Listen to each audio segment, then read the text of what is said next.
Hello and welcome to another Powder Cake Podcast scheme breakdown with me, Coach Ryan. Today we're going to be taking an in-depth look at how Kliff Kingsbury masterfully exploited Jesse Minter's defensive scheme to steer the Commanders to a convincing win over our Bolts. Wasn't the best day, but we're going to break down the specific plays that caused trouble, as well as discussing the overarching themes that led to the first time that I can safely say Minter's scheme was undone to such a dramatic degree. We'll start with Minter's pass defense, which, despite its complexities, presented Kingsbury with clear opportunities, and the former Arizona Cardinals head coach didn't hesitate in punishing them. We'll see how clever route concepts and an understanding of Minter's tendencies allowed his offense to consistently find open receivers, particularly in one area of the field that is becoming a little bit of a problem. Right, let's get to it. First play of the game. This is a simple three-man concept which pulled the Chargers' weak side quarters rules apart for an easy completion. As you can see, they go from a 3-by-1 look to a 2-by-2 look, and the route combination is a three-man route combination with the running back and the two receivers to that side, and they basically pull apart the Chargers' weak side zone. Which is something that Minter really relies upon. So the fact that he called this so early and then changed his mind after that as to not call so much quarters was a big sign that he was aware that Kingsbury had his number on this.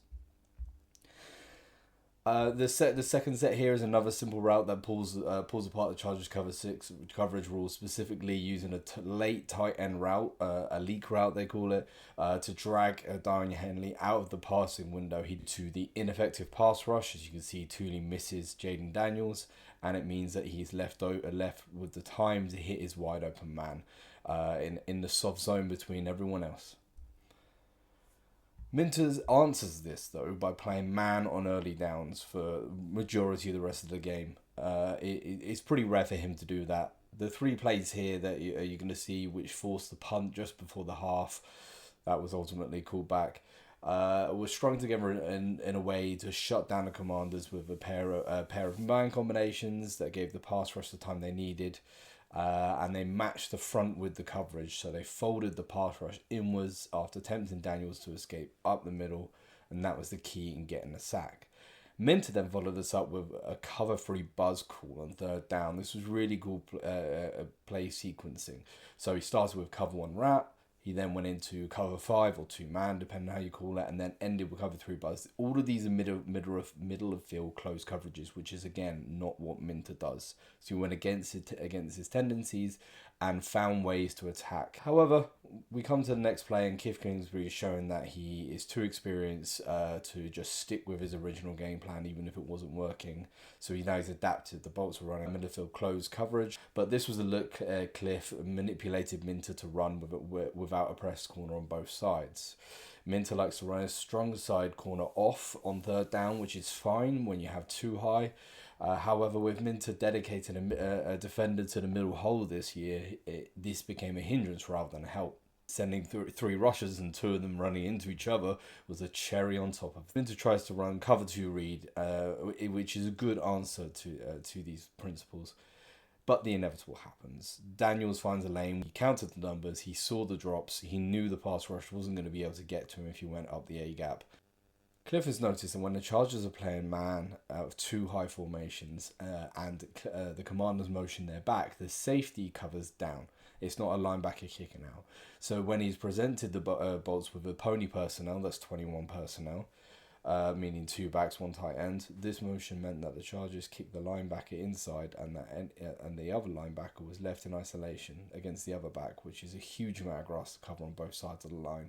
Then paired this with a nice climb tunnel screen, and it's for a big gain. After a sustained period of good man coverages, a good back and forth, Kliff ended up going to an empty 5-wide look on third and long, knowing the pass rush just couldn't beat their offensive line. Minter wouldn't commit bodies to a blitz with an empty backfield, which is an obvious tell. The orbit motion did the extra mile by keeping the middle linebacker low, and it prevented him from climbing up and disrupting the crossfield routes. Daniels has all day, and no one can cover the entire width of the field with 5 seconds to sustain it. The ball is an absolute .2. So overall, there is a consistent theme developing whereby offensive coordinators are manipulating Jesse Minter by targeting the flats. So this isn't necessarily where the ball ends up, but if you in quarters coverages, it's the weakest zone on the field. So how does Minter solve this? When your flat defenders are unable to tackle securely to stop the running back routes, he needs to commit more defenders to it. So he sends the hook to curl defenders, the apex players up the hash marks, to step down into these flat zones as well, a little bit earlier than they normally do so. This in turn creates a pocket of space up the hashes because the safety over the top of the shell coverage is still playing up high, and Minter is trying to stop the diggers with the middle hole defenders. So this contraflow pulls apart the zones to a point where it's easy for the quarterback, as long as he has the time to wait for these routes to come open, which he definitely does. This is where we come to the Dafoe acquisition, and also the reason why Alohi Gilman was going in the opposite direction. The pressures generated today have been mostly through coverage sacks, but when that has become unreliable because of the manipulation being caused off the back of it, the team has had to make a move to find some wins on the front end. And Owe represents that. He's got speed and power. He may not be the most technical player, but he offers that juice that we are missing. The Thule is the only one providing with Mac out already. Now we're going to look at how Kliff Kingsbury attacked the run defense. So he has a clear understanding of one element of Jesse Minter's run defensive principles, especially at the edges. And we saw how the Commanders got a lot of success through those outside lanes, which he manipulated to be a problem based off of those subtle motions. So on this first play, they don't bounce out this time, but the motion showed Kliff exactly how the edges would fit this weak side counter, and it came to fruition later. So as you can see, when they motion someone over, what the Chargers like to do, because they're playing in a light box scheme, that's a minus run fit, so you have less bodies than you do gaps. And it's about how you cheat back gaps. One of the ways Minter likes to do this, he collapses in the edge so that he can ideally take out two gaps at once. Also, the motion man comes over to Thule here, collapses in, and Dan Henley would have the front side A gap, and then he'd have to fold over as a secondary to get onto the outside. They're playing inside to outside gap principles. This was in his scripted part. So he knew he wanted to probe and test this. So then we come to the first example of it being a bit of a problem down in the red zone. The Chargers line up in the wrong front, as indicated by Caldwell, who tries to communicate with Thule and Justin Aboigbe. No one adjusts, even though he's pointing directly at the tight end they should be slid towards, so it's the wrong front. Then the team is no longer gap sound, but to be honest, this isn't even the main issue. This wouldn't have made a difference at the end of the day.